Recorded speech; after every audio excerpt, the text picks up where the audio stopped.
here. I don't even know if this is natural looking hair color, but the shading is how I would normally do it. Okay, so we'll try this one. And then what color? So I did see somebody suggesting black, but I'm a little bit worried to take black when I haven't really done it. Yeah, let's try. And then I'm just gonna find some markers first. I have lots of different markers, maybe I can show you a few. So these are my favorite, the Copic ones. And it's really mainly because of the tip. This is much easier. Bluish black, yes, I will attempt that. But I have just collected, because markers I find they're quite expensive, so I've never been able to buy myself a full set. But I've just bought them like randomly. So I have, let's just pick out a few of the different ones that I have.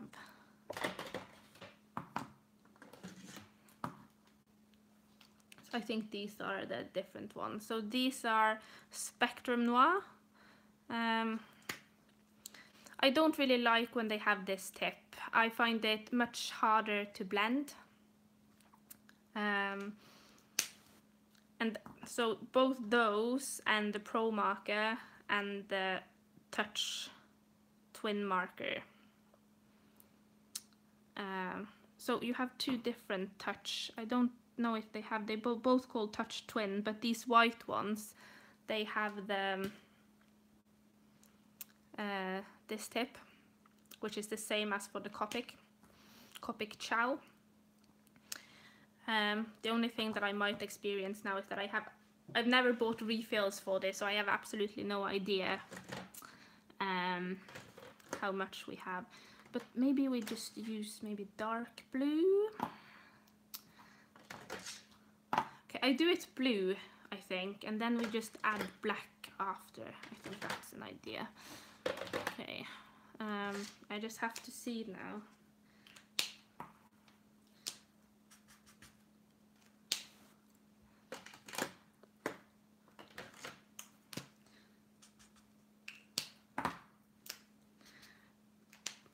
So basically, I don't worry too much how these markers are going to look or if they blend well or anything like that, because it's just the base.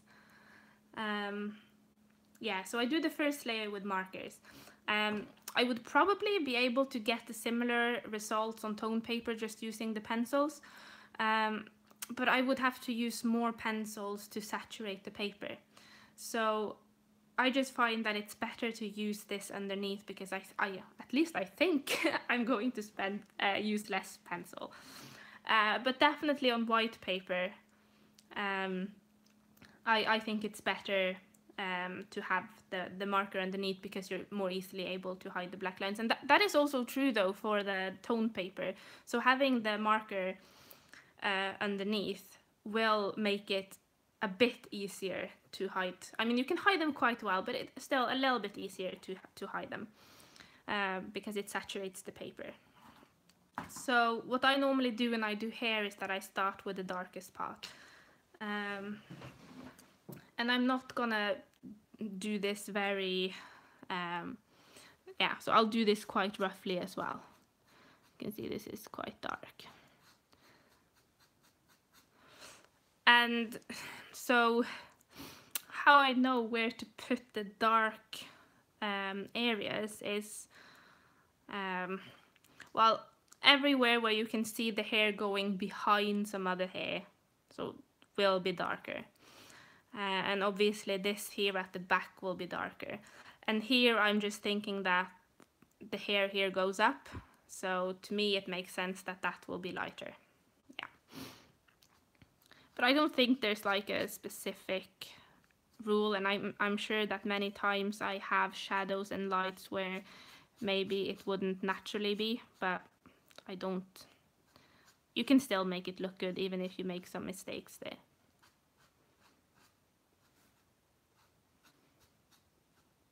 And also here on the tone paper, if I go outside the lines and I touch the frog, it doesn't really matter because I just go over it with pencil.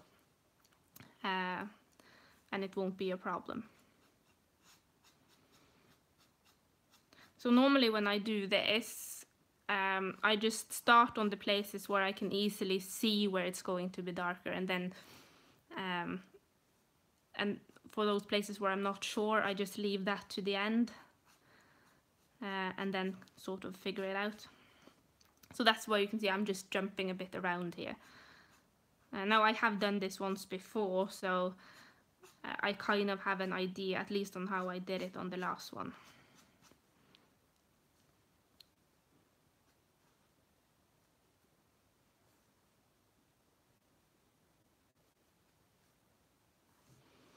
Now I probably have to move the paper a bit around.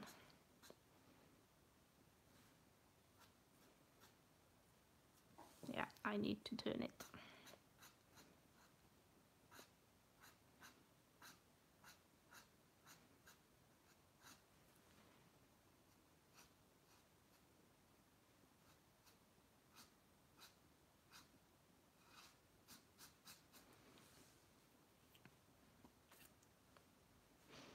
I had this whole part dark, it's just a bit easier to do it like that.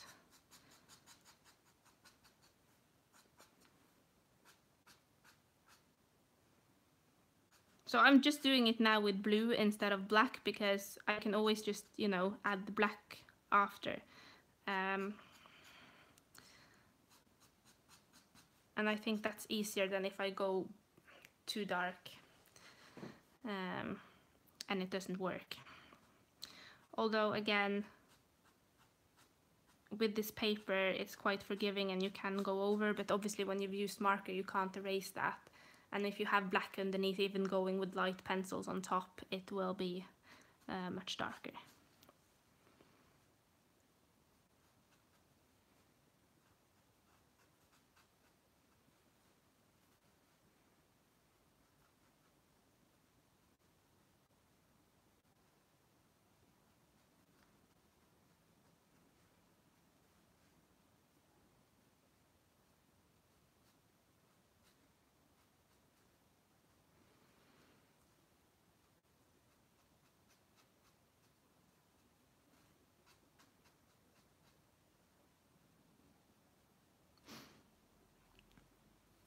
So if you don't have this book yet and you like coloring faces, I really recommend it.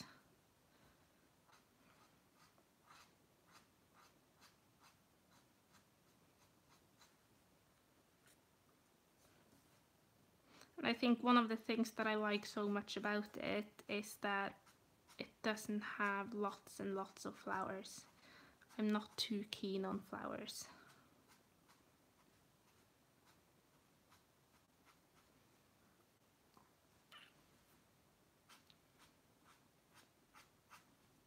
And I think another thing is that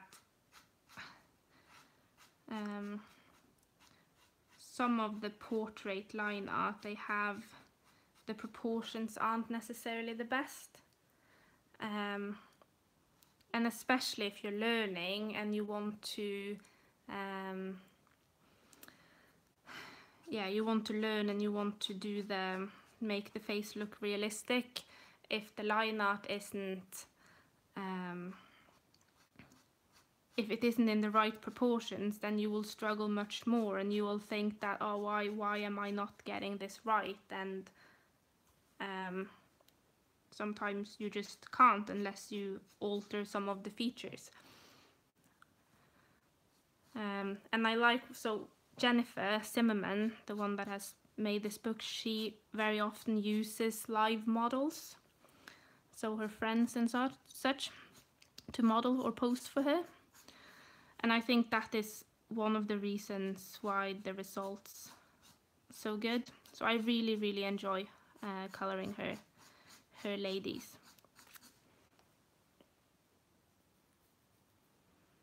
Yeah, when I've started coloring, I think my first book was one of Joanna Bashford, and I do think they're really nice, and she's so she's a very talented illustrator and her books are really nice, but I'm not really able to make flowers and stuff like that look good. And I'm guessing maybe that's why I don't have that much of an interest for it.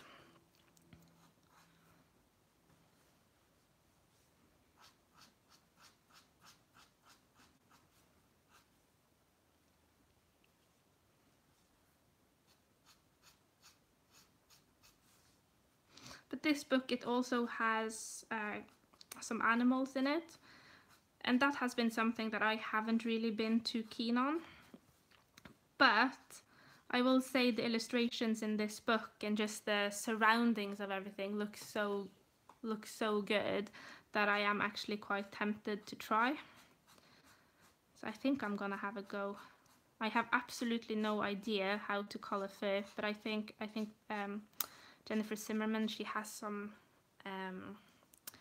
tutorials on it, so I might have a little look there.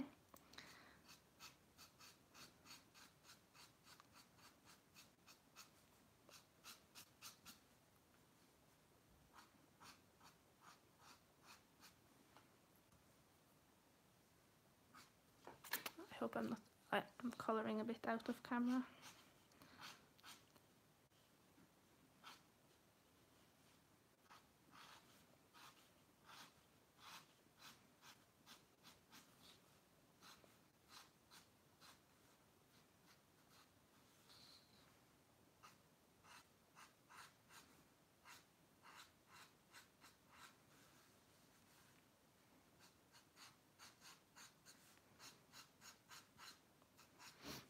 I mean, I've seen people being able to do really nice hair just with markers. And of course that is possible, but then you have to have markers kind of like of the same color shades, whatever it's called. Yeah. And I just have like a big variety of markers. I don't have many of like the same shade. So I wouldn't really be able to do that. But I think, what's her name? I'm so horrible with names. I think her channel is called Faithful Girl 1978 or something. She's very good with markers. So if you're interested in that, you can go and have a look. I think that's her name.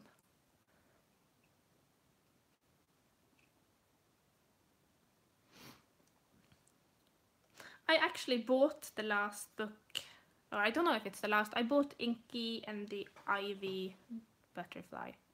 Inky, Ivy, and no, I can't even remember the name of it. Yeah, I bought that book because I really liked the idea of it being, you know, a story in it. And I started coloring and I had this idea that, oh, it would be so nice to do for my daughter. But I did 2 colorings and they're so detailed, so it just takes too much time.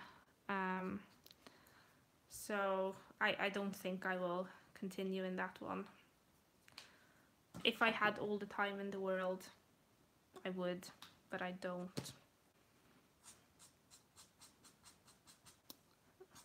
So this was supposed to be a slightly lighter color. I don't think it is that much lighter, so I'm just gonna jump straight to this one. And I'm just gonna go over all these areas. I'll see if I can find another to kind of bridge the gaps a bit.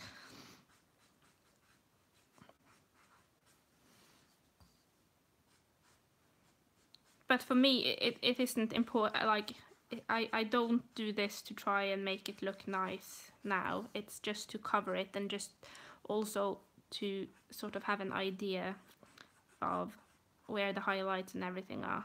Makes it much easier. And I have saturated the paper so there won't be any grey paper or toned paper shining through.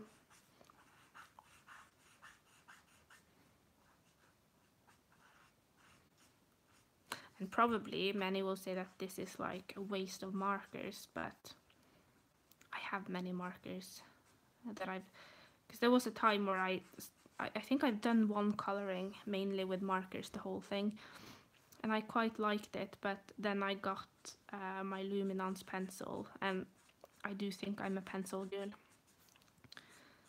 And because the pencils that I use for most things are the Luminance, they're very expensive.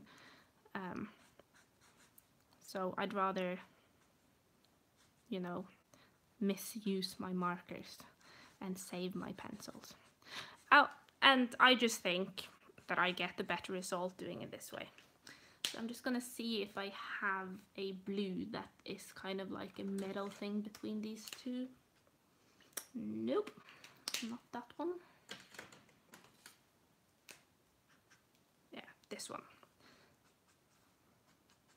Now I got some on her face, but I think that's okay. It's not the perfect, it would have been nicer with one that was slightly darker.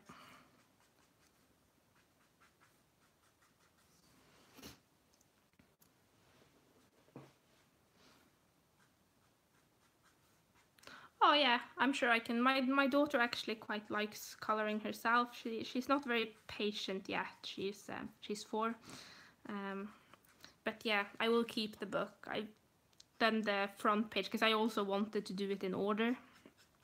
And who knows, maybe there will be a time, if I ever were to have another baby, that I would have more time and I could. Because I do like the idea and I really wish that I could, but yeah, time is a problem.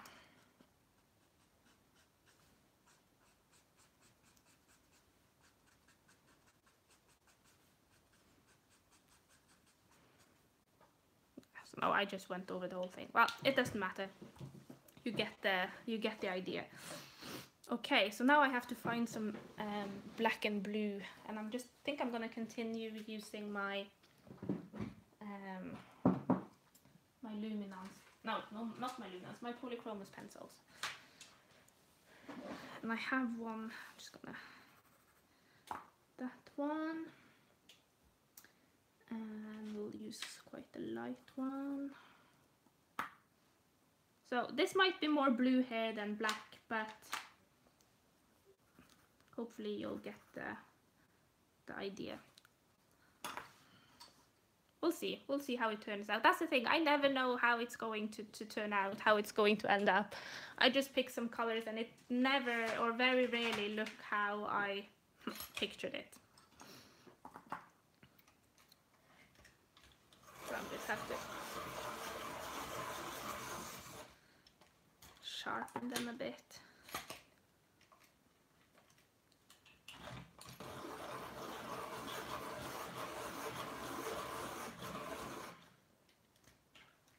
So my plan is for when I do the face live stream tutorial is that I will use my Luminance pencils because I love them.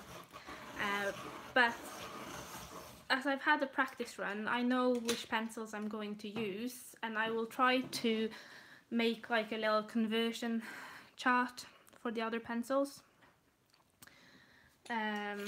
for both Polychromos and Christmas, so that people can try and follow with those, and I will put that out also before I start. Okay, so now I've just chosen really the 5 first or 4 first pencil. Oh, 3 really, because 1 blue and 1 black, 1 white and 1 black. We can just start down here. And again, I will go over the white lines first. No, the white lines, the black lines.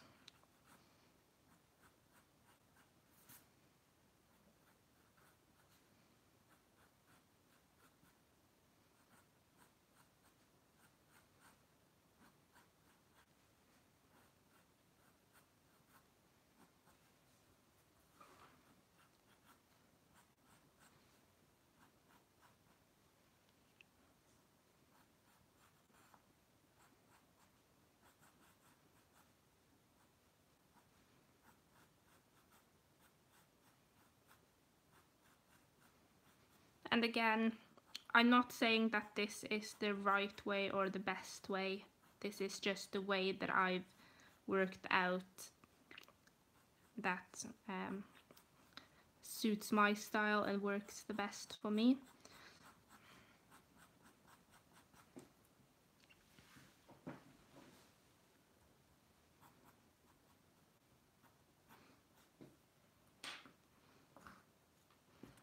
So normally after I've used the white over the black lines, I will start with one of my darkest colors.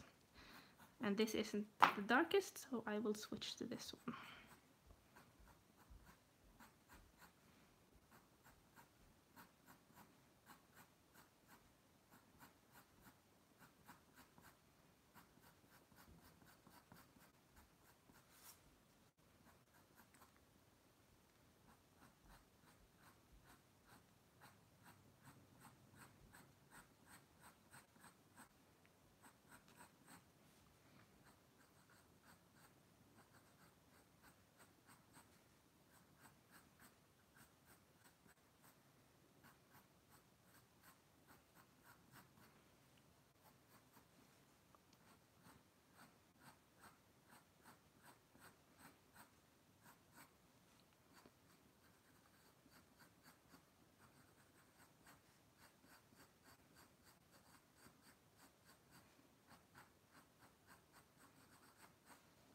So even if I have gone too dark or used this dark blue here, I can easily go over that with white if I see that, okay, it shouldn't be dark in that place.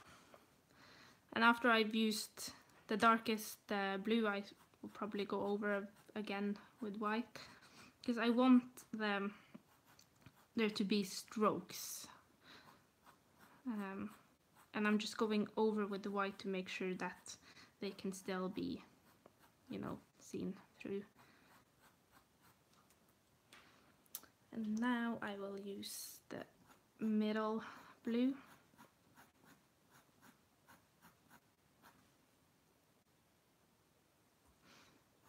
Now my Fitbit is telling me to get ready for bed. Don't know why it will tell me that at this time, because I'm hardly ever in bed before 2.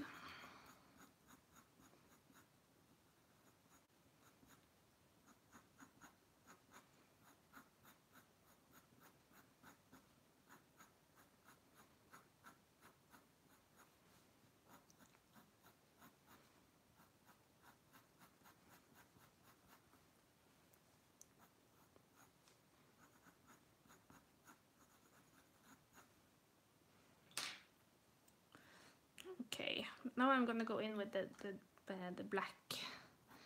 See if we can get it to look a bit more like black hair. Don't know if it will. We'll see.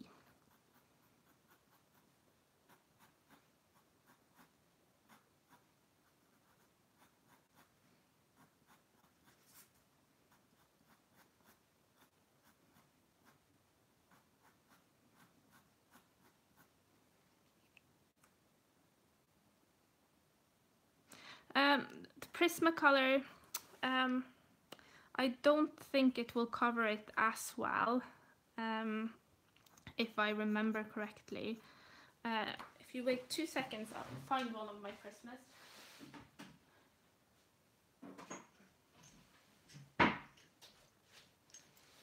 So here's my little jar of used white pencils, and I have a white Prisma here. We can try here. Yeah, actually it's covering quite well. Yeah, I think then maybe on toned paper that white Prisma will work. I still think this is a better pencil, because I haven't used this enough, so I don't know, but at least now, using those two next to each other, I don't really see any difference.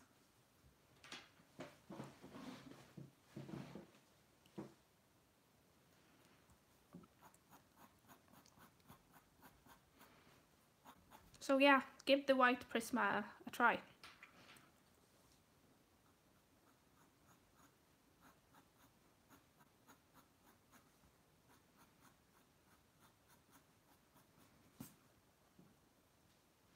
Just gonna use a little bit of this here.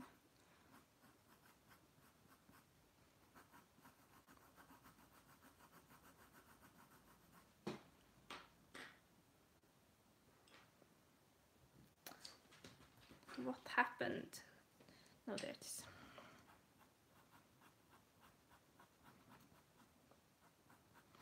So even here I have colored quite a bit. I can just use this on top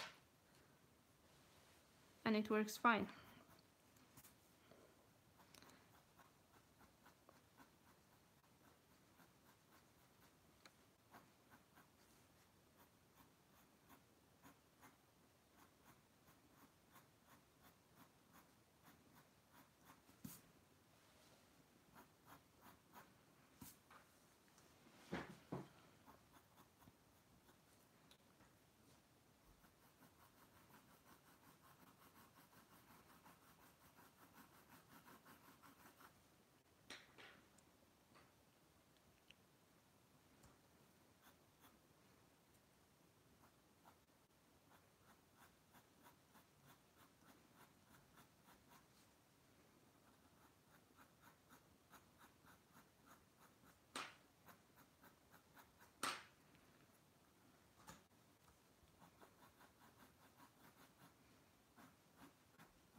So some places here now it still looks a bit grainy, and that's why I keep going over, because I just want it to be showing strokes and I don't want it to be grainy in any way.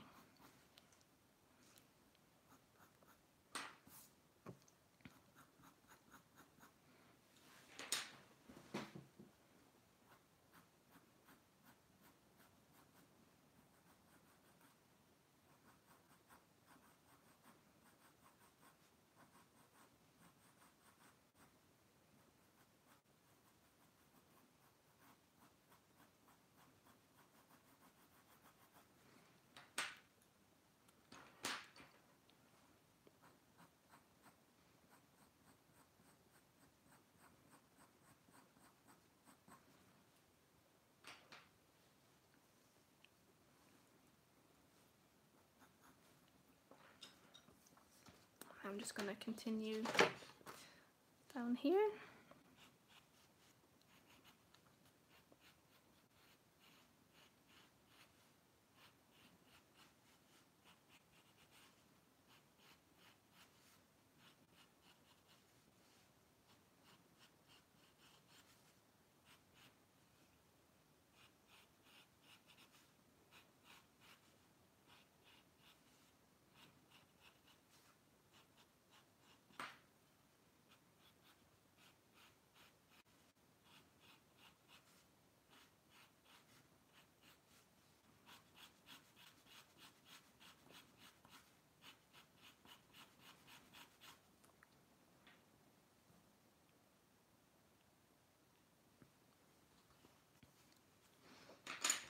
And I'm using the darkest blue again.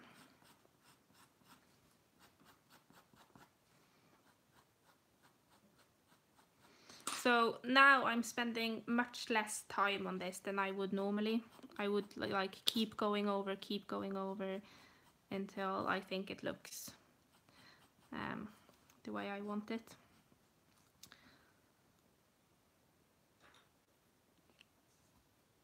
And here I'm just gonna go in because there was like some hair going behind here, so I will make this part here a little bit lighter then. I'll just do white now and then I'll just go over with other pencil.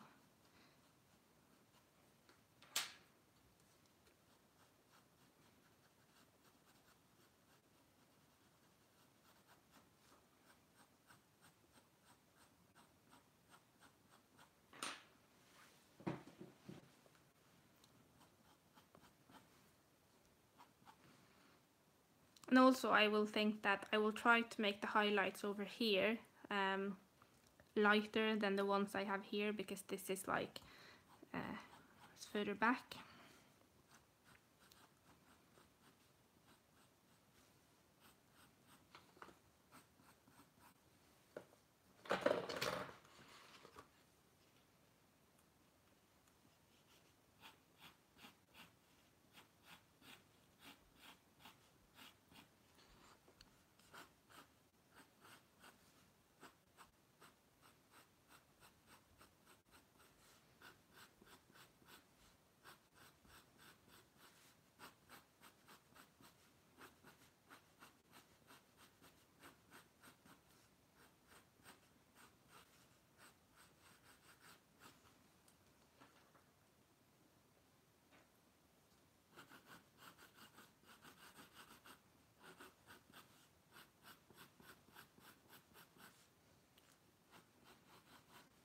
So here, because I want it to be a bit lighter, I'm now using the light blue pencil.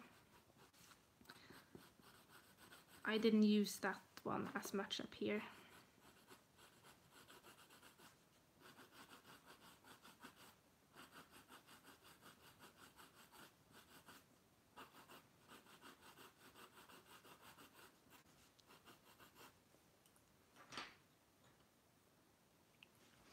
Oh, sorry, I'm seeing there. The next question is, what color skin tones would you work with for that type of hair color? Well, I have to admit that I use the same colors for skin every single time. Because I'm a little bit lazy. And I can't help it. I just hate spending time finding pencils. I really should, but you know, when I have the time to sit down and color, I just want to be, you know, right at it, not be faffing around trying to find the pencils. So I have a set of pencils that I always use for the skin. But I can have an idea if I want it to be a bit lighter or a bit darker. But sometimes I can have an idea that I want it to be lighter, and then I just use more of my lighter pencil than my darker. But if I'm struggling, which happens very often, the face will end up looking darker because I do much more layers. So yeah. And also, I normally start with the face, not the hair. And in that way, I do the face first, and then I see what type of hair color will go better with this face. And for me, I did start once, and I did the hair first. I thought I'll do something different because I love doing the face, so I'm gonna save that for last, so I'm gonna do the hair first.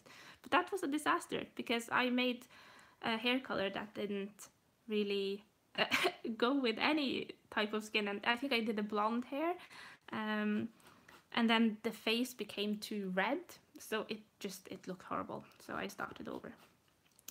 I'm just gonna look here because I saw there was some comments that I didn't read.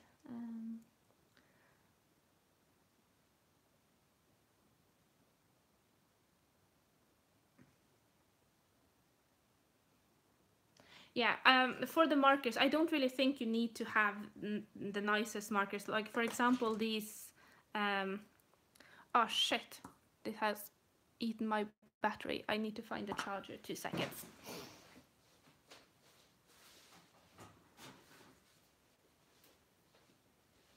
So let's see if I can charge this phone. So when you just use the... okay, and then I need this out. When you just use the marker for the base, it really doesn't matter what types you have. So I think, for example, my Spectrum Noir ones and the Pro markers, they're quite cheap. So those can be used. Let's hope this is charging my phone now. Okay, it is, and I just need to erase this.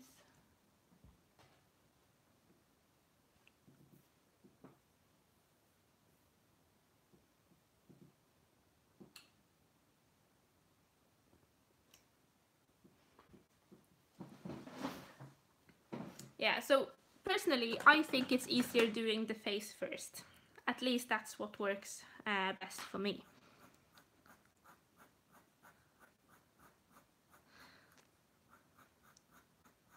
But I have actually never tried making darker skin. So I think that's something that I really should try at one point.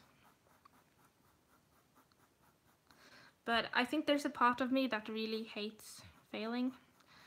And now that I've found the pencils that I use that works really well, I tend to just go to them. But I need to be a bit more adventurous, I think.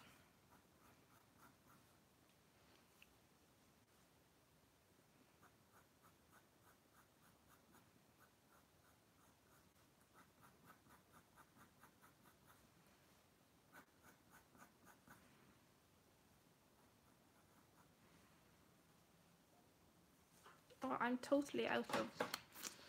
Sorry.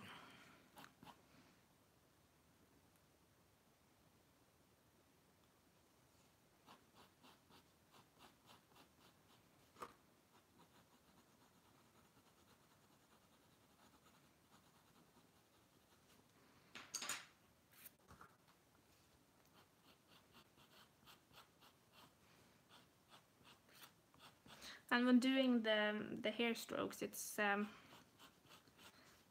better if you have a sharp pencil. Now this is getting a bit blunt.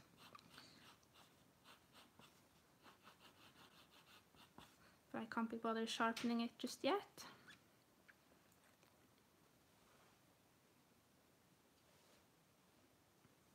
I actually have some chameleon pens as well. I bought the set because a long time ago, because it seemed quite intriguing, but only, I think it was a set of 6 and only 3 of them worked. But those are quite expensive though, I think.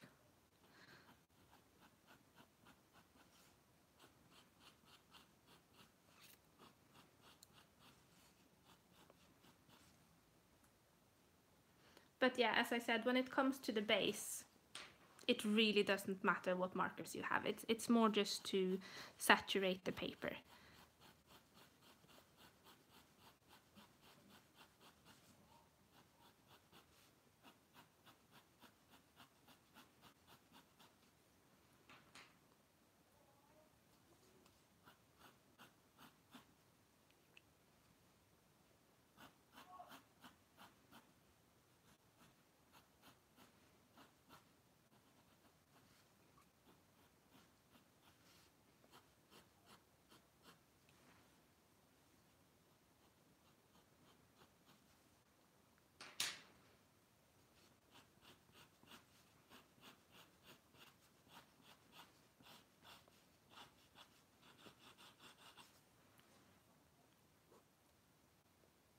So now this looks really, really light.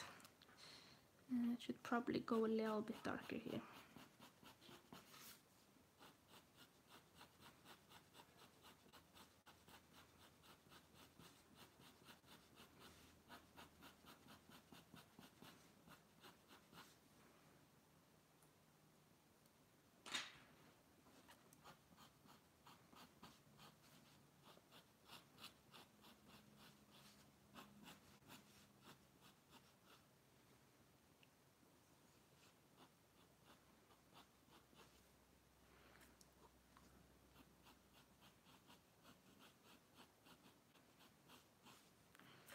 Okay, I think I'll just go on, leave it like that for now.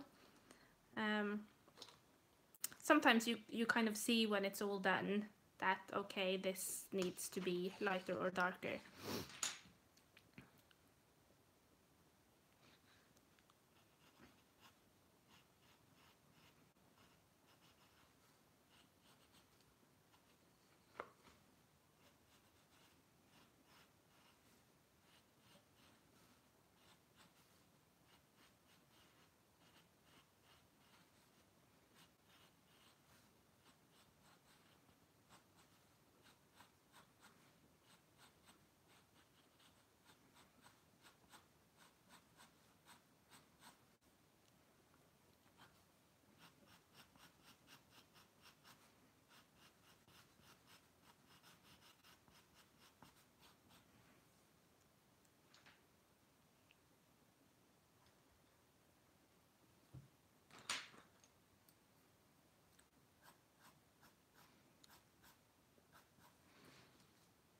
As that one is coming down there, I actually think I want to make it a little bit lighter. Now I need to sharpen my pencil.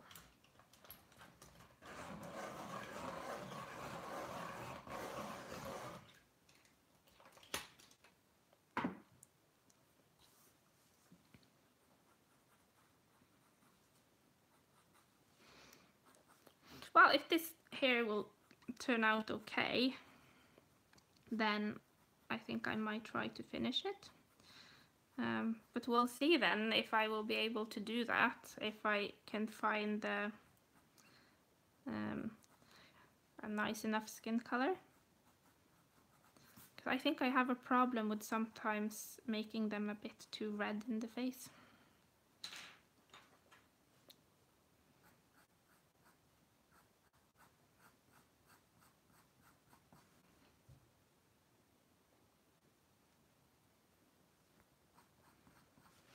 But like, what do you think? Do you think it's better if when I do the tutorial that I do it live? Or would you prefer to to speed it up and have a voiceover? Or do you think it's better to have it real time?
Yeah, so I think that,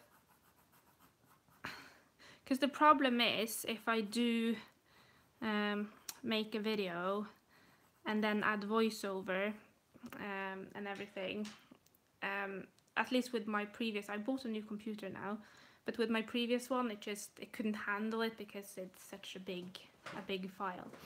But now I'm just recording it directly on YouTube with my phone, and I can just upload it afterwards and it will be in real time, and it's less work. But uploading a real time, I think, from one that I have edited and stuff, it just and I go through, the thing is I'm not very I don't understand too much with these editing programs or whatever, but I just know it took me so long last, and there was lots of people asking that they wanted to see it real time, but I couldn't figure out like a proper way to do that until I realized that you can do it live. But then I was a bit scared of that, but I think it's okay. And it's actually quite nice having people watching and asking questions or commenting, because then you don't feel like you're doing it alone.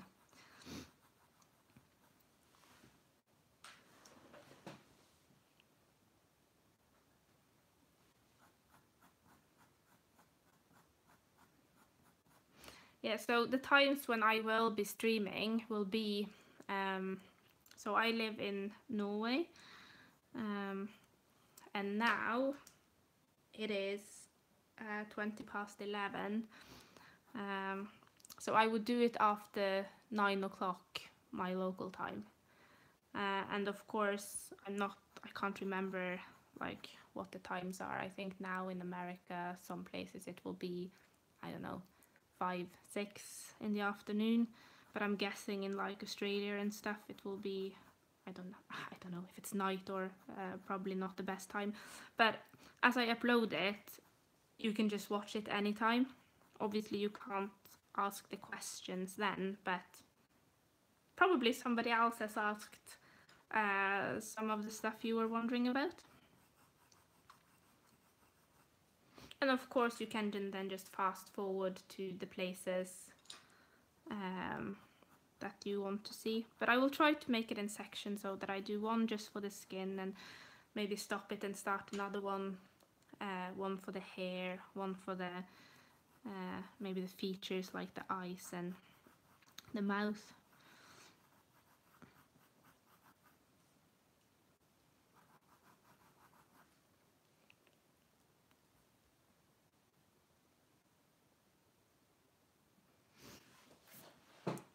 Yeah, so basically I would start earlier than I did today.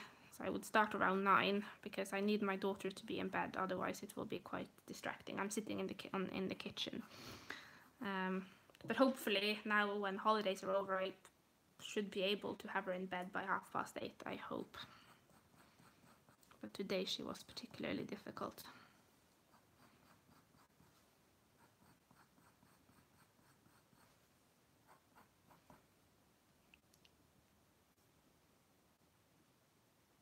Yeah, so 11 a.m. after. Oh, so it's morning then. I always get so confused with the time zones. 5:22 Eastern time, so that's like in the US, right? Because that's 6 hours later, not or before.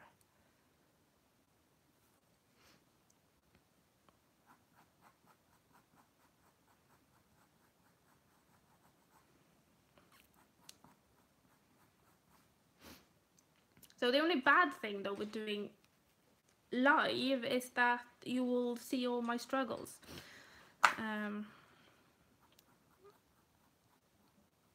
And I was just thinking that that can be quite bad if I'm trying to teach somebody or someone something and then I just do it wrong. But for the next tutorial I've done, I have practiced it, so hopefully I should remember, or at least I can just look at the one that I've done and try to just replicate that, and it should be okay.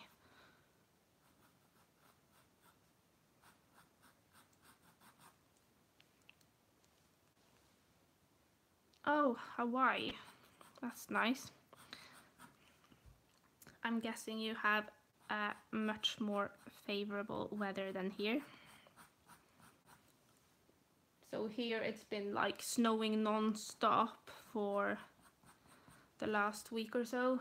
So I'm actually expecting that we will have snow until June this year. We had last year as well. So I live in the far north of Norway, so in the winter wonderland. Which is very nice around Christmas time, but you get a bit tired of the snow in April. You just want it all gone.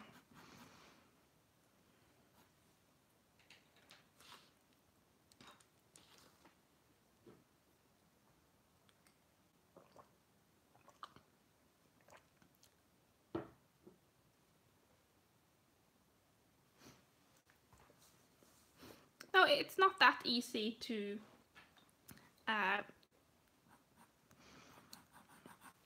color and focus. And I think it depends a lot on what you do.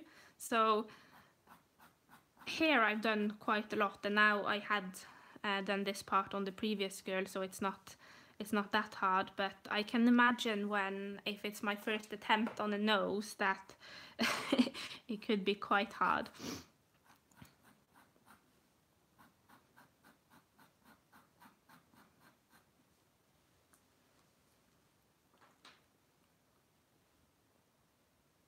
Oh, you had a thunderstorm. Oh, that's that doesn't sound too pleasant either. I guess I shouldn't complain. I mean, we hardly have like really bad weather. I guess it depends on how you see it, but we don't have like huge storms or anything like that. We just have so much snow.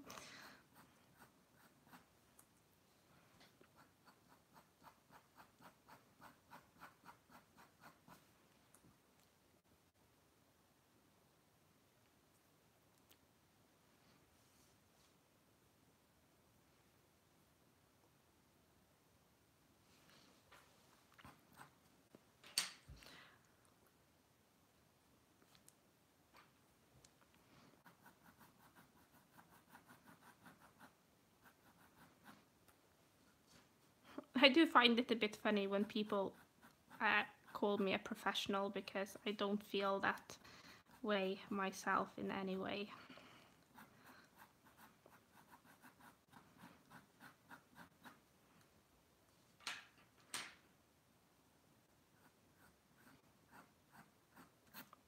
I have just spent so much time doing this.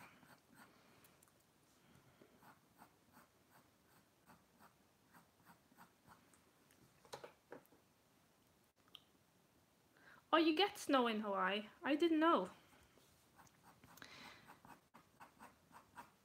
I think that I just live in like this little bubble thinking that it's only here that we have snow. I used to live in the UK, and I think for those 3 years that I lived there, there was only snow once. And it wasn't much, and everything just shut down, which was very bizarre to me.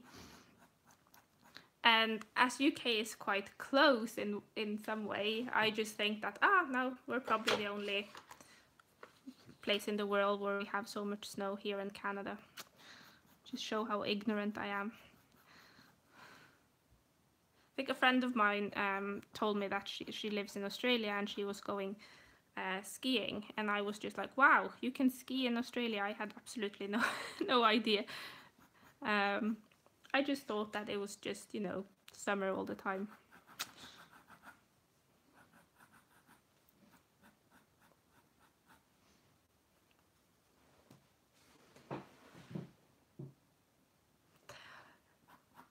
Yeah, actually, I was in the UK 2 weeks ago, was it?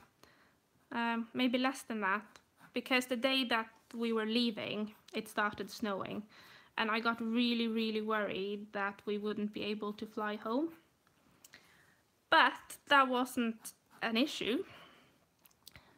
We got from London just fine, but then we come to Tromsø, where I live, and it was snowing so badly that the plane couldn't land, and we had to return to Oslo and wait until the next day before we could try to go back. And I had my in-law sending me pictures, and I could see how much snow. But I haven't really experienced there being lots of snow whilst I've been there. It's always when I'm not there. But I think this year there was quite a bit of snow in the UK, on more than one occasion, which is quite unusual, I think.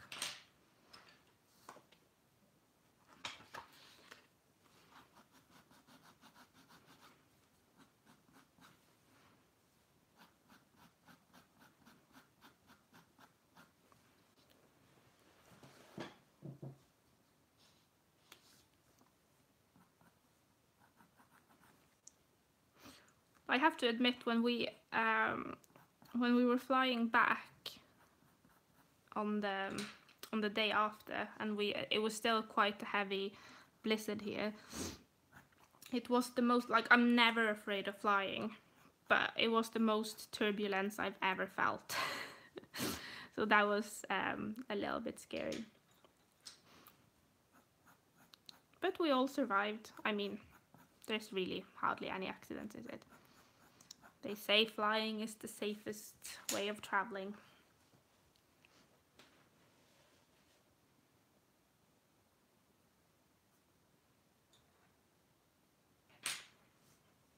Yeah, because when we were leaving now for the UK, I was like, oh, it's the end of March.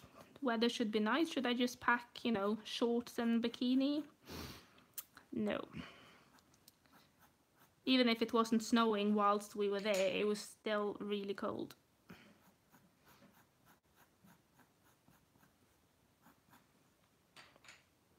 So now I'm not really digging. This part needs to be a bit darker.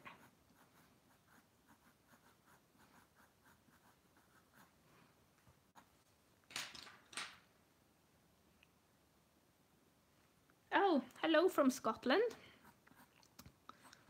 I've actually never been to Scotland. I want to go there. I think that my impression is that Scotland probably looks a lot like Norway, from what I've seen in pictures. It's a bit more mountains and probably harsher weather as well. I'm from Tromsø, Norway, north of Norway.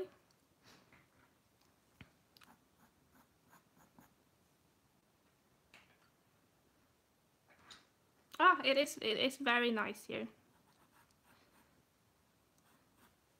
And maybe I'm a little bit biased, but maybe especially because I live here, but I think especially here in the north it's very beautiful.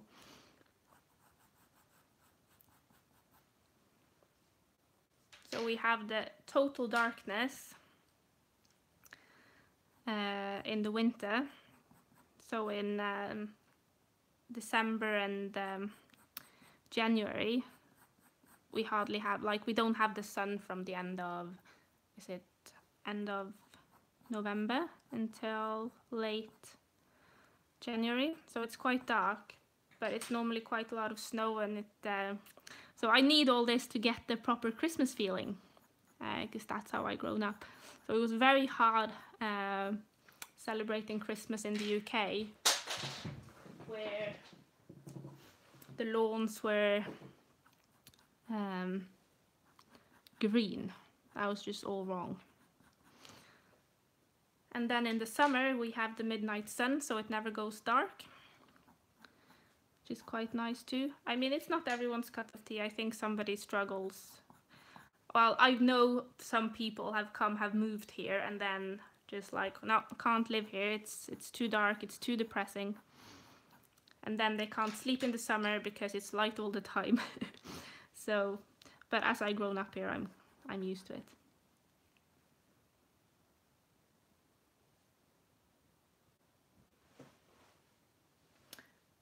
No, I'm not originally from Wales. My husband is. So that's why I might have a slight Welsh accent on some words. So I lived there for 3 years.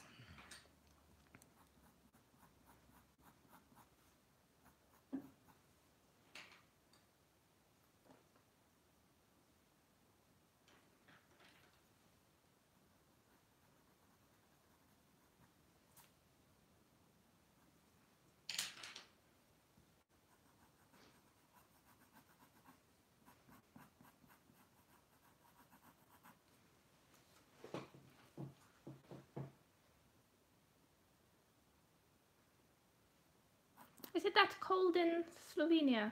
How cold is it? No, Slovakia, sorry.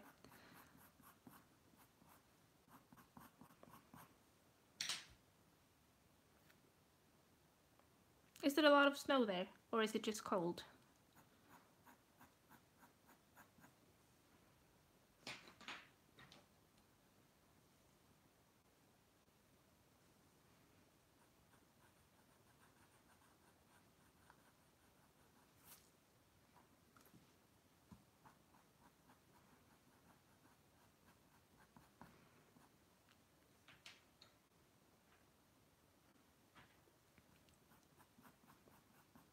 Well, actually, I'd say that it's not really that cold here. So Tromsø is a city by the coast. So we don't have like the inland climate, so it doesn't get that cold. In the winter, it's normally maybe -5. It rarely goes below -10. And when I was living in the UK in the winter, I felt that I was much colder because it had such a raw, biting cold. So I was much more cold there than I ever have been here.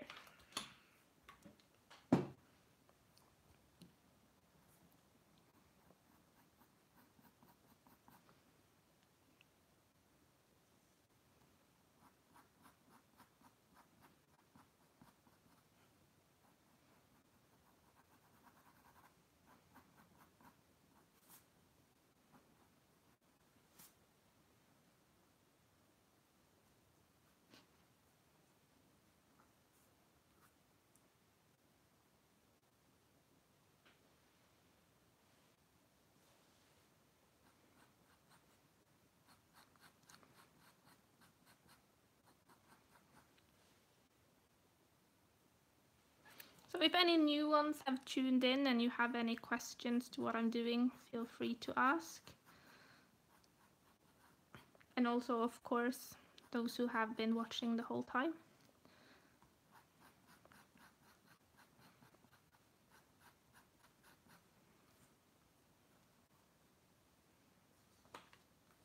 So as you can see, this hair is more blue than black. But I'll just keep it like this for now.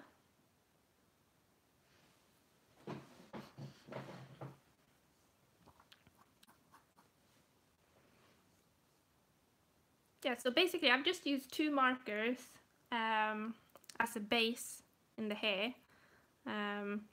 I meant to use 3, but I didn't have a mid-tone, so I just have a dark blue marker on the darkest part and then a light blue on the lighter parts. And the reason I do this is to try and saturate the paper, because that way I think that I use less pencil, and what's shining through is blue instead of the toned grey. So this is a toned paper I'm using. I'm using toned paper for many reasons, but mainly because it's easier to hide all the black lines, so that you can get like a much more realistic drawing or coloring. And now I just have 3 blue pencils and a white and a black that I'm using on the hair. I was going to try and do dark or black hair with some blue tints, but well, it turns out it's more blue, so I think we'll just stick to that. I haven't really done black hair, like proper black hair. I need to try that. But of course I can just go over with black pencil until it's as dark as I want it, and for it to be more black. But that will take so much time, so I'm just doing it blue now, and maybe I will have a go then off camera and just go over with the black pencil and see if I get it to look more black, and I can just post a picture of that or something.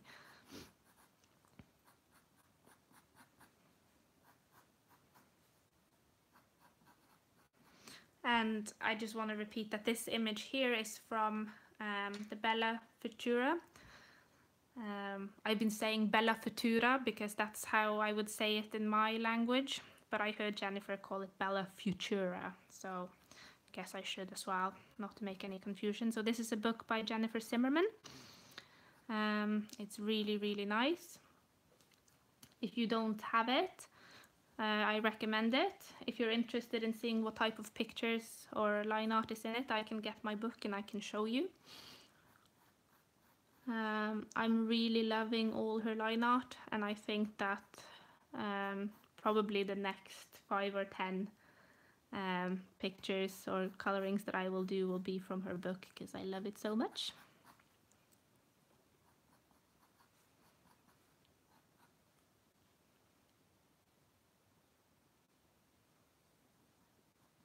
I think actually the easiest hair to do is probably like leaner.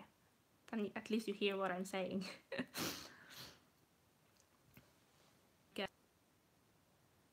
I can type it.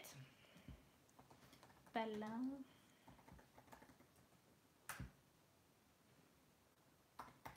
by Jennifer.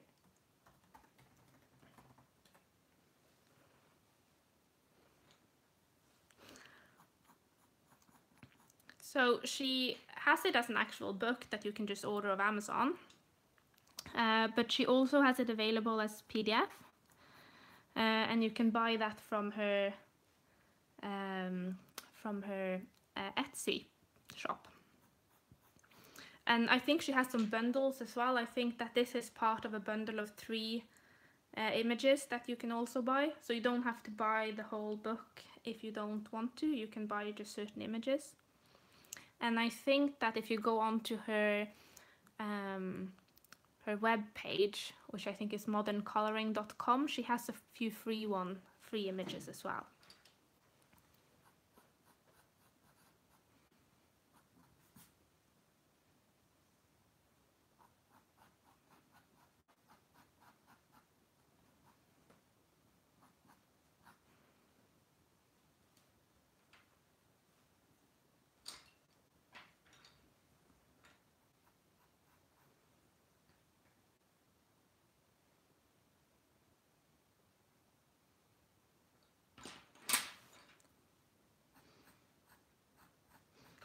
See, I should probably sharpen my pencils, but it's so boring.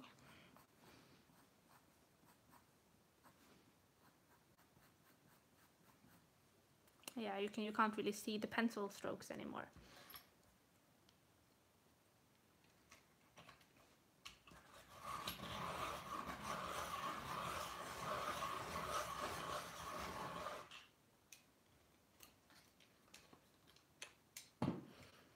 Oh, thank you. I think that once I figured out this method of doing the hair, I think the hair is normally what I dread the least when I do a coloring. I find it to be the easiest part. And as I said, if you choose a color like fantasy color like this, blue, nobody has blue hair, so there's not really any rules on how it should or how it should look. So you can just do whichever, nobody can tell you it's wrong. But I think, for example, doing blonde hair, I think can be very difficult. I tried it once and it got way too yellow, and I think that's the issue with that. Brownish hair and reddish hair is not so bad. But I think, as you've mentioned here also, that black and I think blonde are hard hair colors to do.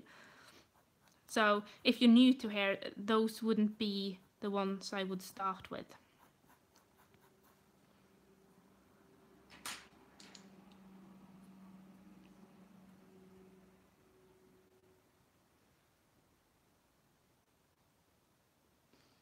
Yeah, so she has the secrets of coloring as well. Just let me know if you want me to flip through any of the books. I have them here. I have all of her books. Well, I don't have her first one, which is like a Mandela book. Mandelas, yeah. But I have the secrets of coloring, Glamourista, and Bella Futura.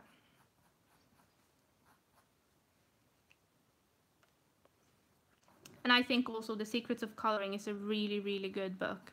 It has lots of tips and tricks for things. Not just for faces, it shows yeah, let me go and get it.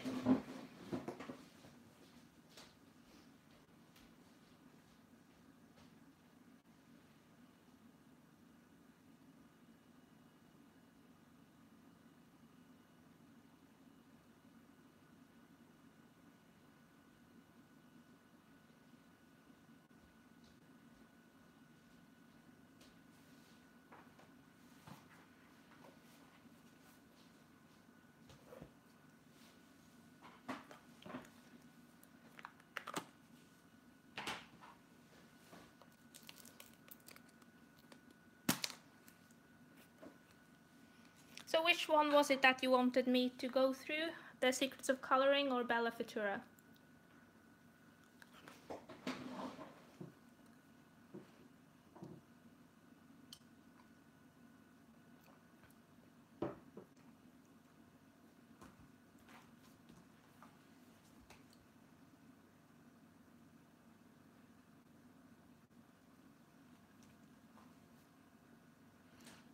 So for this one, The Secrets of Coloring, I can just show you this one at least. Let's see. So it has lots of, it's a book in color.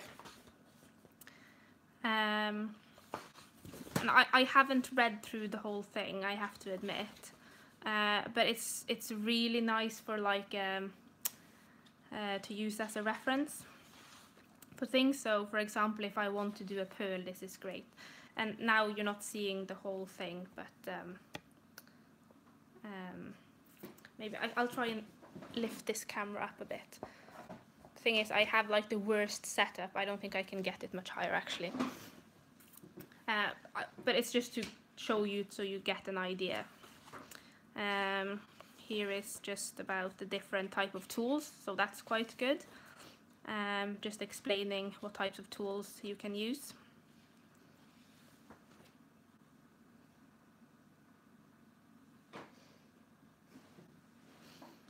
Okay, see you Opal. Very nice that you stopped by.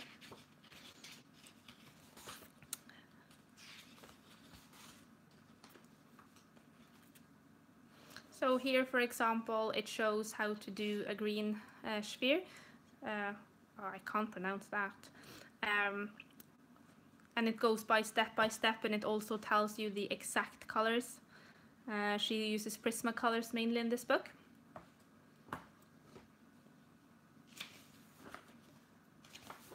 And then there's a little bit about color theory, the color wheel. And she just shows you, like, you can do monochromatic, complementary, what type of color combinations you can use, and there's practice pages, like small practice things you can do. And this is an example of showing you how to do like different stones. There's so many tips in here. It's a really, really good book. Here is a little bit on how to do some sorts of flowers, and how to do illuminating, I think it's moon or stars. There's so many. She shows you so many different techniques that you can use. Also pan pastels, which is something that I haven't used myself. So here is, she goes through like how she colors a face with pan pastels. So the whole thing, it's really nice. And then she also shows you how to color on toned paper. So here is a step-by-step. And actually she is printed in the back of the book on toned paper. It's not exactly like the toned paper. It has the same color, so you get an idea, but it doesn't have the same tooth. So it will be probably a little bit more difficult to color on this, but at least you'll get an idea and see if you like it. So she goes through and she tells you exactly what pencils. Here she has actually used the Luminance pencils, which is the same that I use. And I don't know if you can see, I can't. At the bottom here is actually the picture that I did of her. So you can also see that on my Instagram. You can use that for inspiration if you want to, on where to place the shadows and stuff. But she goes through it very, very neatly here anyway. And then, this is really nice, shows you how to do a bit of fur and also animal eyes. I think this is a wolf eye.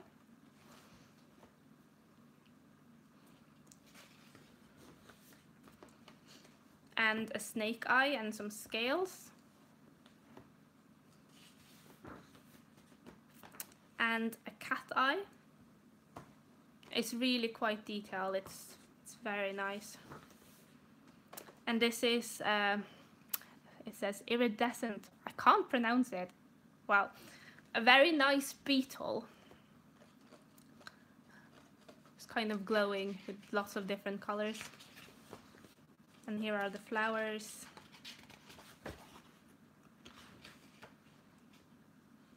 How to do gold, shiny yellow gold and rose gold. And this is really good. Well, here is a bit on how to do a silver frame, because that's something a lot of people, or I think it says pewter, that can be quite difficult, is to find the right colors for to do gold and stuff like that. And I actually learned from this book how to do gold, and I use that color combination all the time. And here she shows you how to make a blue pearl and how to make a metallic looking pearl.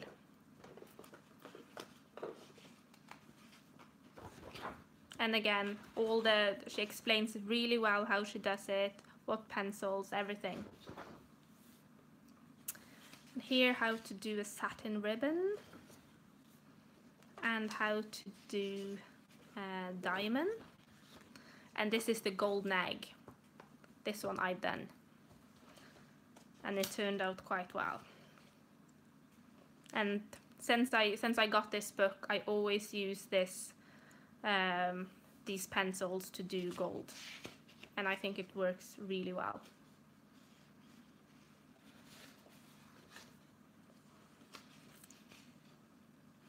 And here's the stone. And then there are some images here at the end of the book for all the tutorials that are in here. So, and here I've tried to make the pearl, but it just, it became a smiley. So yeah, I need to practice more on that. The golden egg I printed on the tone paper. So yeah, this is a fantastic book. I really highly recommend it. And now my husband is coming home, but that shouldn't be a problem.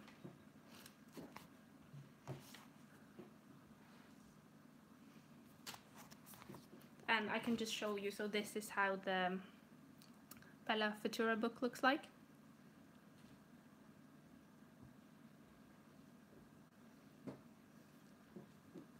And what's great with this book, and also if you get it on PDF, so she has all the amazing images in it, but they're printed twice, and on the second part of the book they are printed with black background. So yeah, very good book.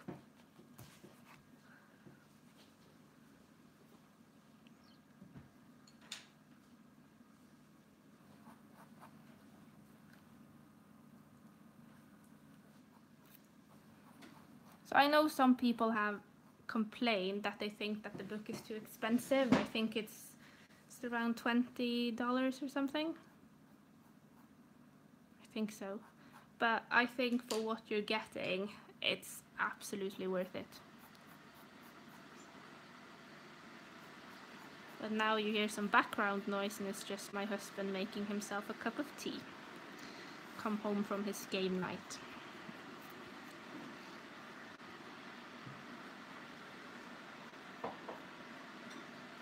So yes, I will definitely take that book out when I try to do both fur and animal eyes.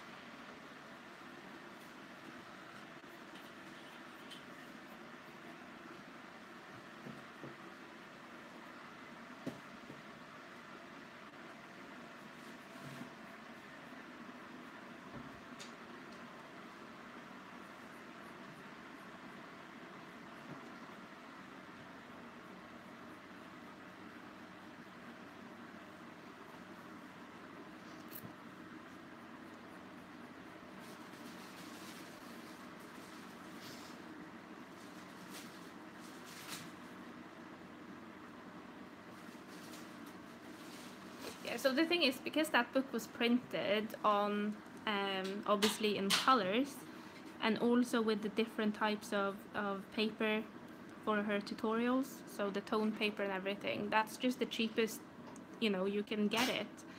I don't think she actually makes much money of that book, even if people buy it, because it's just, couldn't really have it any cheaper. It's just the cost of producing the book.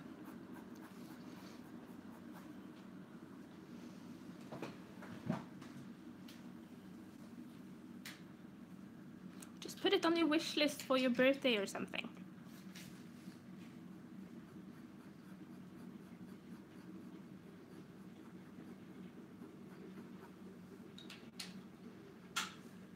Thing is, I don't really buy that many coloring books anymore. When I first started, I would buy much more than I do now.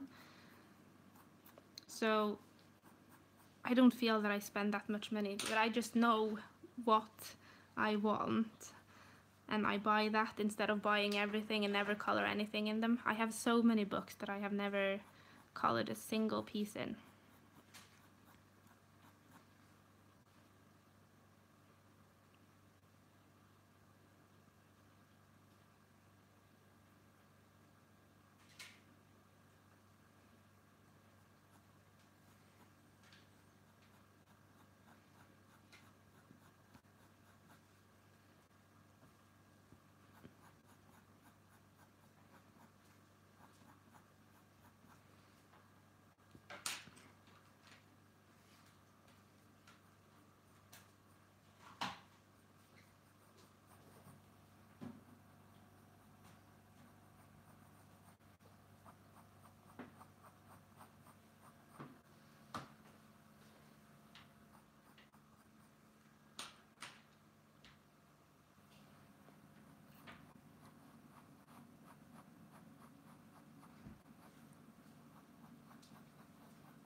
So when I'm getting to this point, I'm getting a little bit impatient, and that's why I just keep coloring all over the place. Just want to see how it looks finished.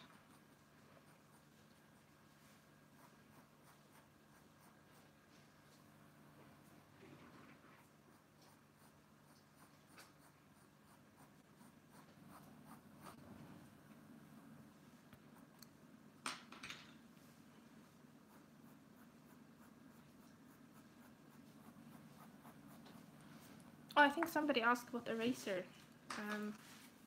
I use this one. Swordfish. It's quite new, and so far it works perfectly. But I had one previously, and even though I think some people told me not to, I used my pastel pencils in it, and it broke. So now what I try to do when I remember is that, especially after using waxy pencils or oily pencils like I think they're wax-based, both of them, the Luminance and the Prismas, I use like normal graphite pencils in every now and again to kind of get the oily layer off, or wax layer off, and I think that should make them last for a bit longer.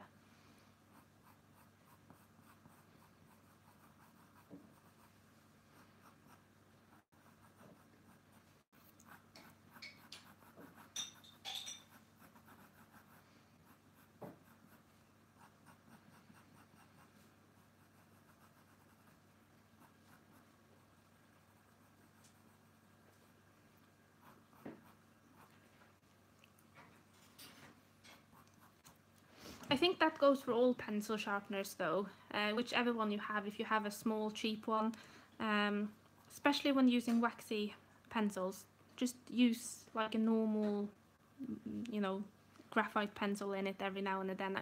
Again, I think they actually say that for every 5 or 6 pencil, for every 5 or 6 times you use it, use a graphite pencil, because that will kind of like wash off the wax, and it will stay sharp for much longer.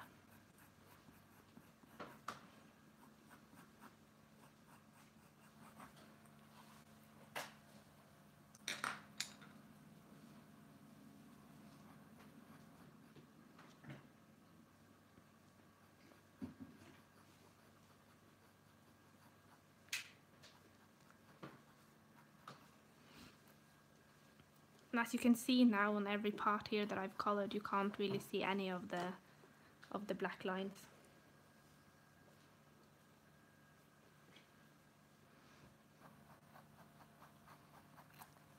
I think if you only sharpen, like if you use polychromos pencil, it's not that much of an issue, but I think especially with Luminance and Prisma.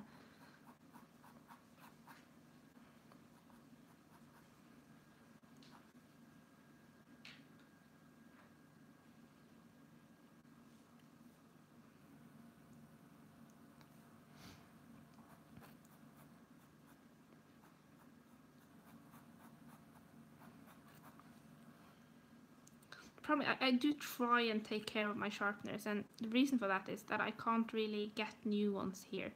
So because I live in this very remote place, we don't really have many art shops at all. So everything that I get, I have to order online, and some stuff I get from Oslo, so from my own country, but a lot of things I actually have to order from the UK or elsewhere.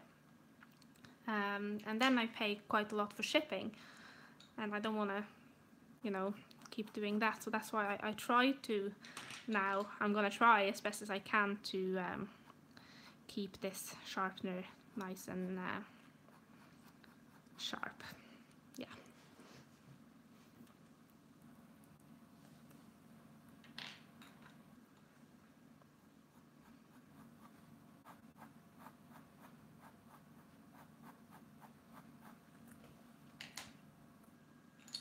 And I try every time I'm in the UK. I go to art places and I buy, I think last time I was there I bought like 5 pencil sharpeners. Those were quite cheap ones though, but they were good ones.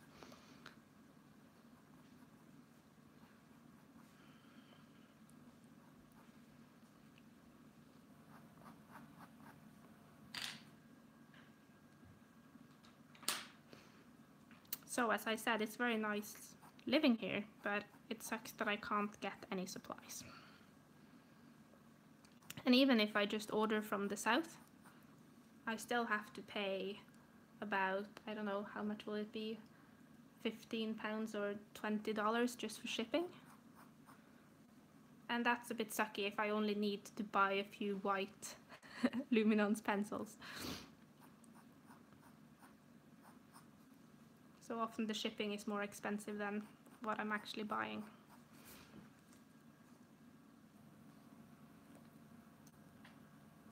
I know, it's ridiculous.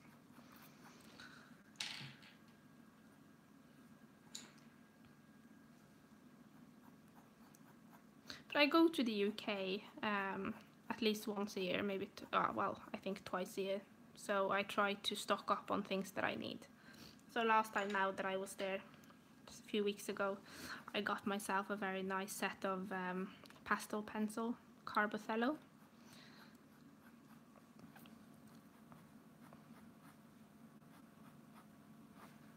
I think most of my markers I've also bought whilst in the UK because they don't really sell any here.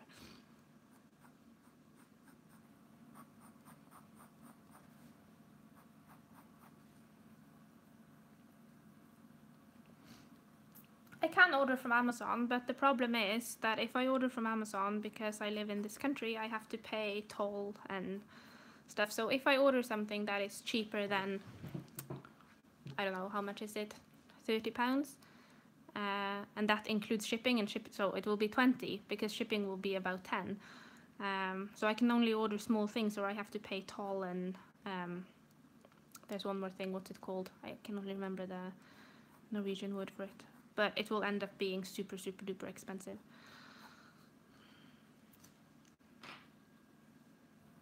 But one thing that is funny though is that when I order something of Amazon and I get it delivered from the UK, that takes, customs. That takes shorter time than if I order something from Oslo. So normally when I order something of Amazon, I have it within 2 days, which is nice. So if it's something for, under 20 that I really need, then I could do it. Or sometimes I just order it to my parents-in-law and they send it over.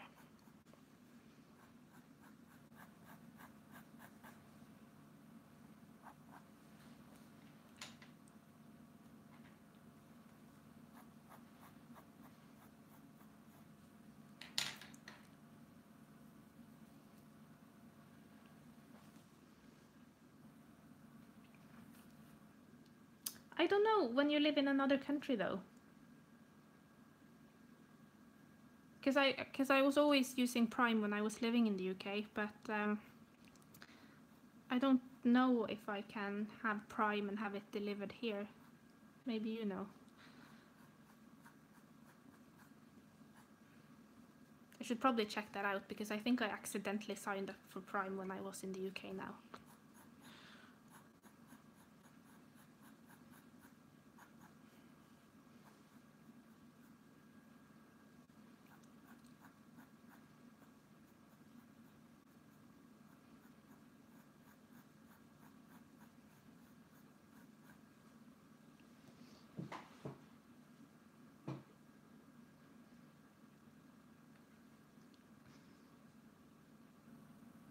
I don't know what an M and R sharpener is, but maybe it's the one that I have. I need to have a look.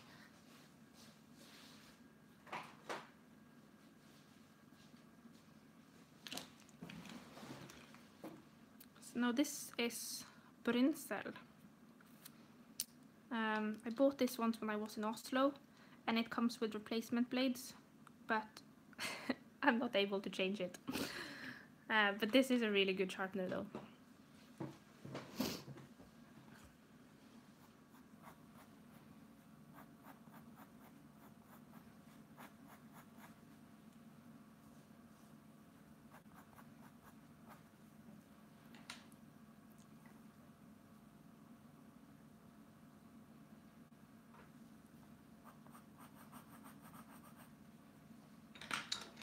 I'm just gonna go on now to the top, because I think this has to be darker, but it's easier sometimes to just get the whole picture.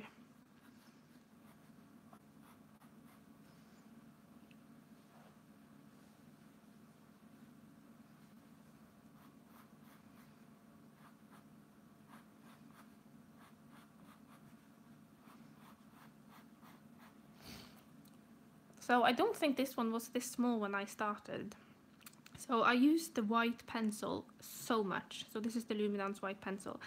I use it a lot for the face and even more so for the hair. So normally, I think I have maybe for just 2 to 3 weeks it takes me to use one up. So I ordered 4 new ones now that are waiting for me.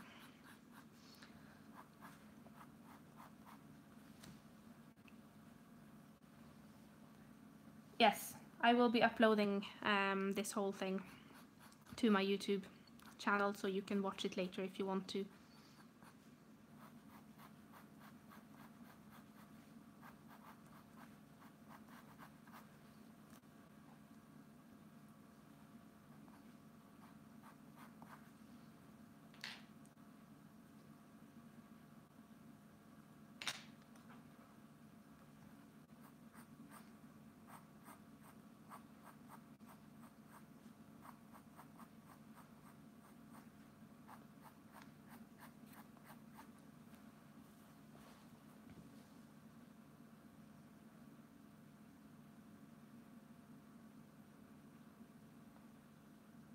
Oh really? Another pencil? Oh, that covers better than the white Luminance. I thought my Luminance was the best. Well, I have to do some research into that then.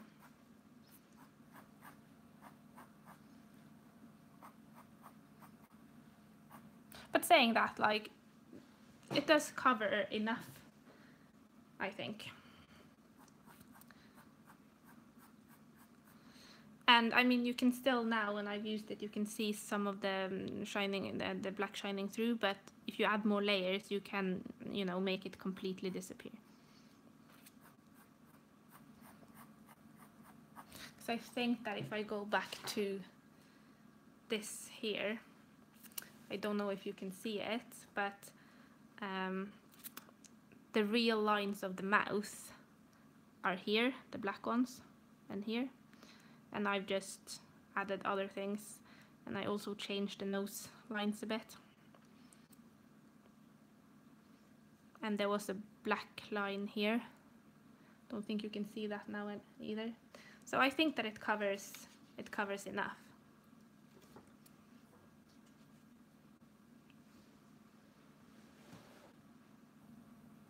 Oh yeah, I've seen some of Lisa's videos before. I watched them quite a bit when I first started coloring. Because I remember I saw she had some reviews on different pencils. It was when I wasn't sure which pencil to go for.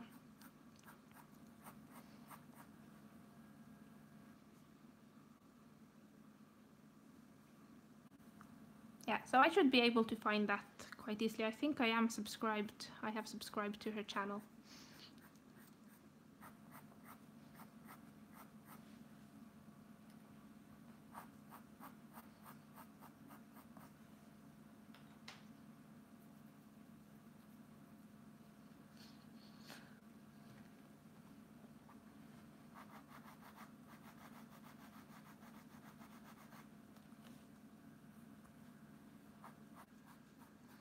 Shit, I've been live for over 2 hours.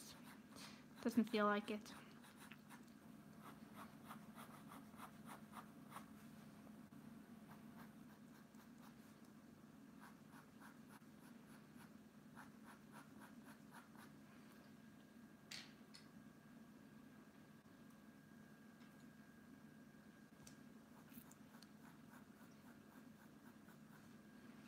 I think though the important thing is just to find whichever tools works best for you.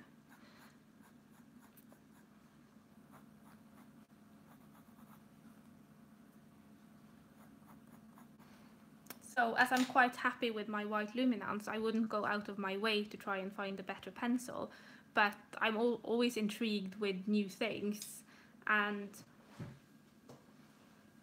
so I would probably add it to my wish list, and have that in the back of my head for later.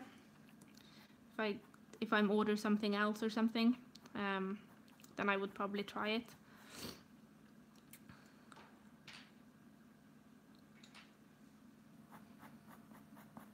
Because I see like there's lots of people just buying more and more and more pencils and having I don't know how many different brands. I actually have 4, so I mean I do have quite a few, but when I first started, I bought the only kind of big set that I could find that they sold here, and that was Koh-i-Noor. I say it in Norwegian now. Polycolor, Koh-i-Noor Polycolor. It's a very cheap set, but it had 72 pencils, which was much bigger than I think I had one set of maybe 24 pencils or something. So I started with that, and that worked absolutely fine. And then I went to the UK, and I've heard, because then I'd seen a few reviews, and I saw that everyone is recommending Polychromis. So I bought those pencils, and when transitioning from the Polycolor to the Polychromis, I found that I remember in the start I was thinking, I don't like these pencils. I much prefer the ones that I have. But then obviously the Polychromis had a much bigger set, so I just kept using them, and then I started quite liking them. But I remembered when I bought them in the UK, I just couldn't believe that I actually spent so much money on pencils. And after I bought them, I was there for a conference, and I'd find an art shop because they don't really sell them here, right? And I think they sell them, but they're much more expensive. And I didn't open them for days because I was like, I've spent so much money just on pencils. I should probably just return them because I can't justify this, can I? But then my husband was saying, no, you do spend quite a lot of time coloring, and maybe other girls, they spend, much more than that on, a handbag. So why can't you spend that money on your hobby?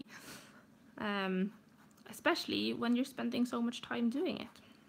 And then I thought, yeah, why not? So I was quite happy with them, and then later on I went back to the UK, and I saw that on Amazon they had a set of Prismas quite cheap, and I thought, well, I'll spend my birthday money getting these pencils. And then I started using them, but I didn't like those either because the transition was quite big because they're quite different pencils. But I kept using them anyway, and then I ended up liking the Prismacolors much more than I liked Polychromis. And I think one of the reasons was that I felt that the Prismacolor had more skin colors, more pencils that I found were useful for skin. So I just kept using them, and when I had been using them for some time and I tried to go back to Polychromis, that was very, very hard because it's a totally different pencil.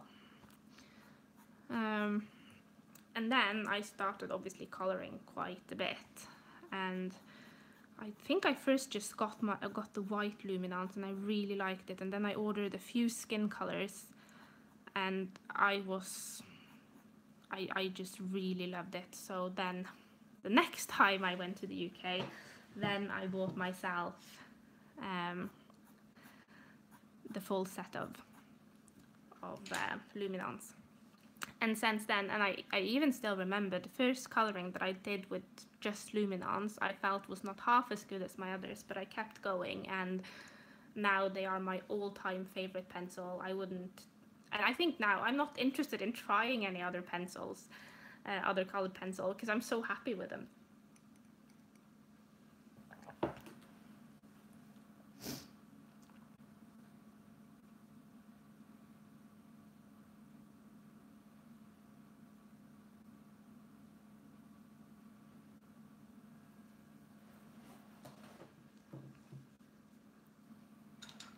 So, as I said, when I was in the UK last, I did buy myself a set of pencils, but that was pastel pencils, and that's like, it's a totally, I won't use those for colouring. Those will be if I make my own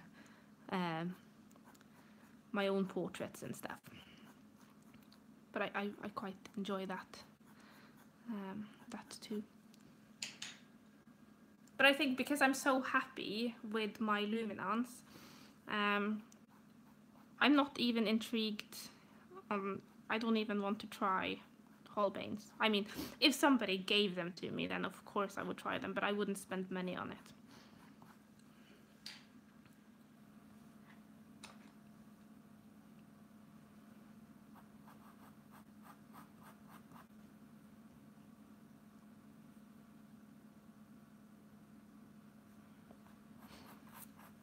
Oh, I know. I think most people that I speak to, their favorite pencils are the Polychromos pencils.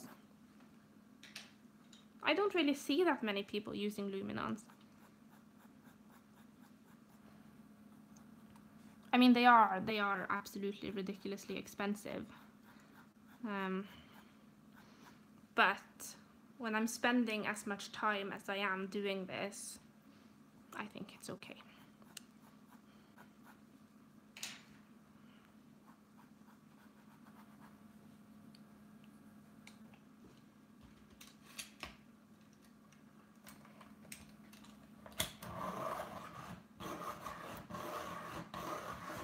And I think the other thing with luminance is that they are more light fast. Is that what you call it?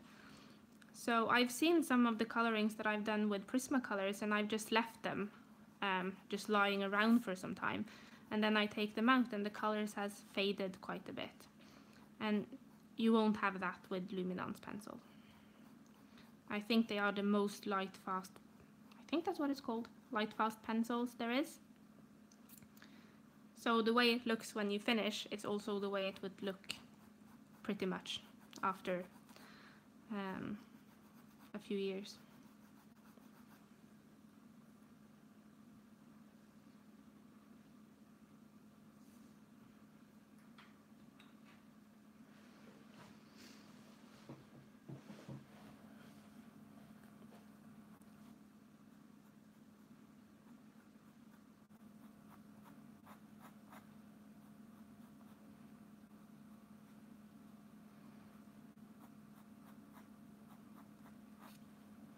But I have to say, and I think that many people that I've spoken to think that, okay, so in order to be really good, you have to have really expensive pencils.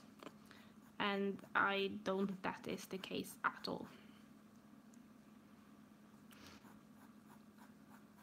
So I think now that obviously I've spent a lot of time working on my skill and practicing, I could probably take out my Polycolor pencil and make something nice with those as well.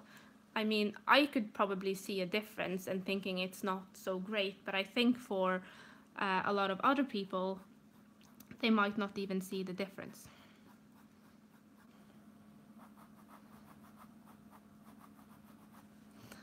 But a lot of people do much better on white paper. So it just depends on the style you're going for and what you're comfortable with.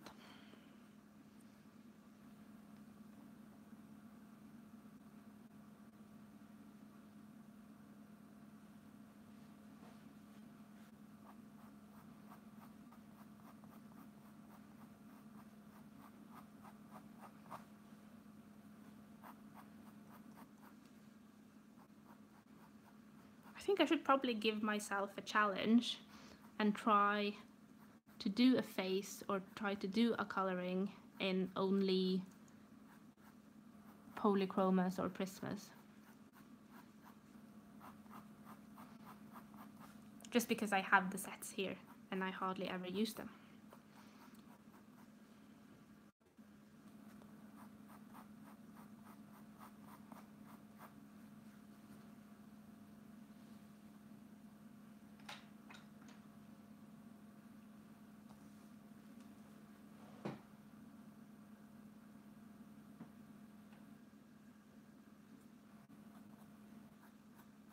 yeah, I'll definitely put that on my to-do list. But as I mentioned earlier, don't know if you were here, when I do my skin tutorial live, I will beforehand make sure that I have found the I'll try to pick out similar colors as I'm using in my luminance in both Polychromos and in Prisma, so that people can try and follow with whatever pencil they have. And I can only do those because those are the pencils that I have. But I will make like a little color chart beforehand.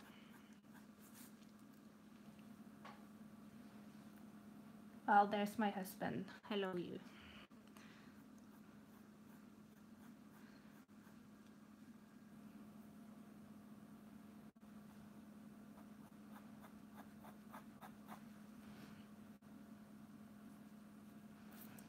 I don't think it's a problem doing live videos. If I can do live, then it's not as time consuming. So that is definitely doable. But I think for the future though, when I do live, I mean for the next one I have already practiced. But to save time, I will probably not practice before every video that I do. And then you just have to be part of all my failures as well. But that way I can do it live.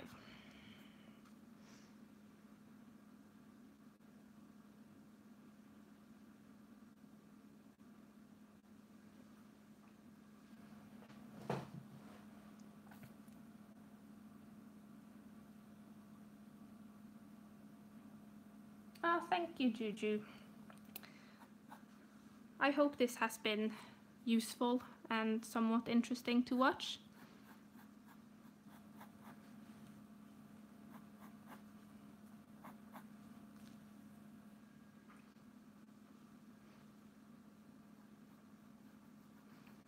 I mean, I'm probably not as concentrated now as I would normally be when I color. So normally when I color, I sit here with my tea and my Coke and my audiobook, and I'm in a totally different world.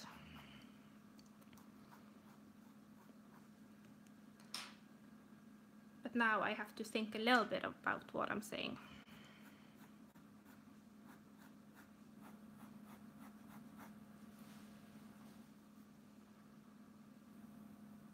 Ah, thank you, Ness. It's really nice that you were here.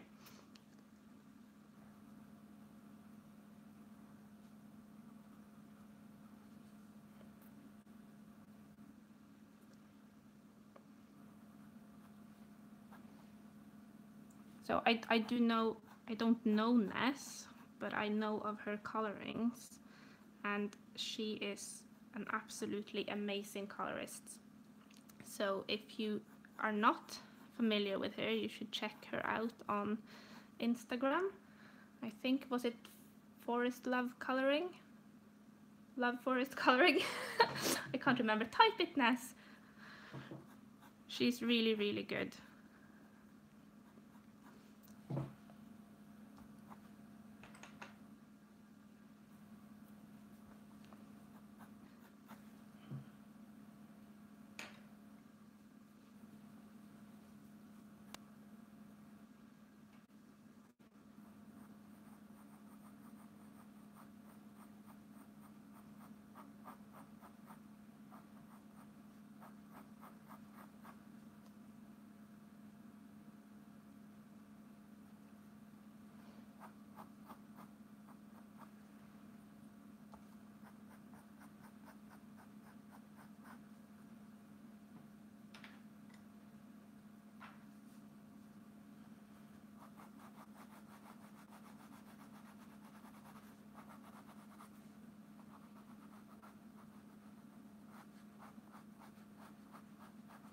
It's getting a bit hard to hold this pencil now.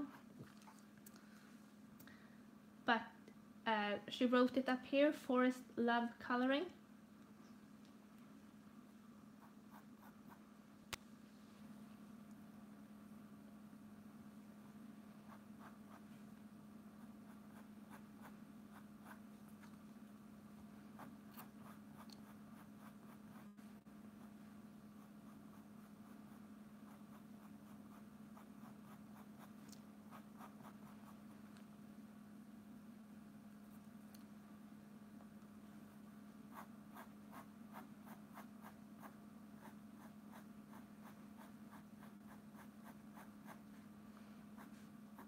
see my whole camera moving when I'm doing these aggressive strokes.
And I think, I mean, we could try to make this black by just going over with, you know, the black pencil until it's darker.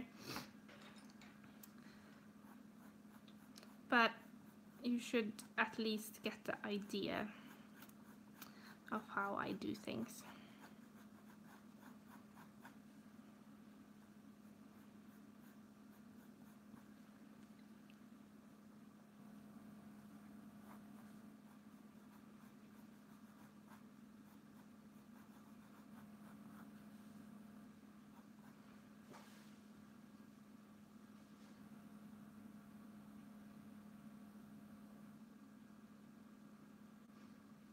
Good night. I think I'll just finish up here now. If you have any more questions, post them now. If you don't follow my Facebook page, I have an artist page, just called Maria Paint Coloring. Very original, but that way I'm easy to find. And I will be updating there on when I will go live again.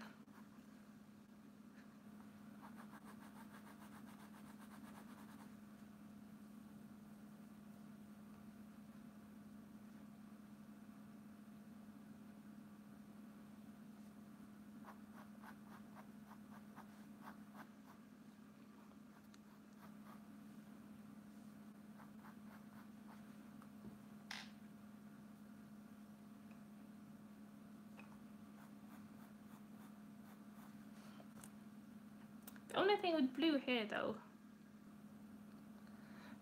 no, so the paper, they just started selling it in Norway actually, but I have been ordering it on Amazon. Oops, this paper here. I've been ordering it on Amazon, and because I can't remember how much it is, maybe it's a little bit more than £10, 12, 13 pounds maybe.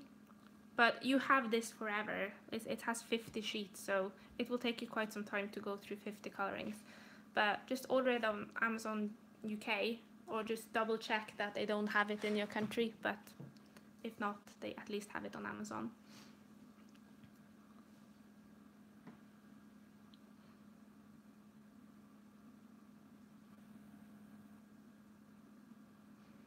Yes, I think I need to have the frogs in a color that really stands out. You want the frogs to show.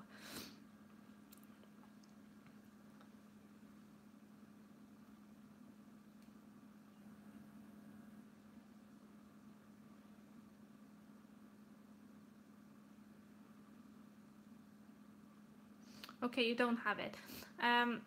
Well, you can. I think you can order it on Amazon, as I said, and it's not that expensive, so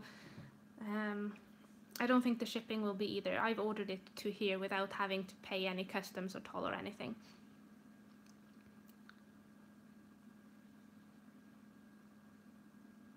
or maybe you could order it from Oslo, because I know they have it in Oslo. In what I think it's Hobbykunst. But it's probably cheaper from Amazon actually.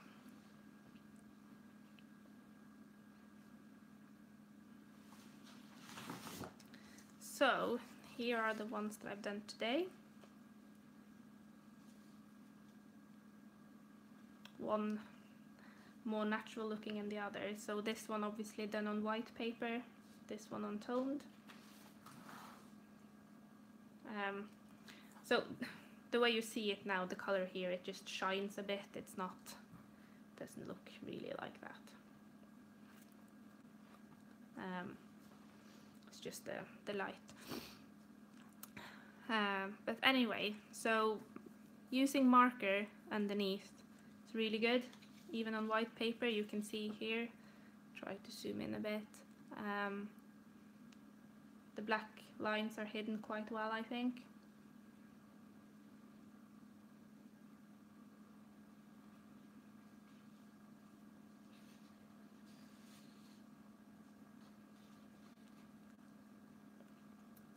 And here's the blue one.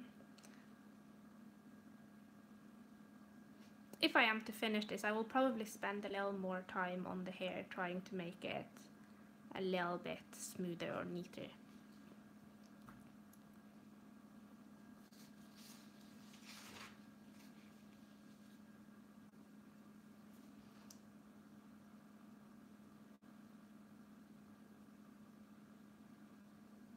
Oh, thank you so much, Yu. It was very nice having you here, and the rest of you. I have very much enjoyed it. I've been talking now for almost 3 hours and it has just flown by. I really hope you learned something.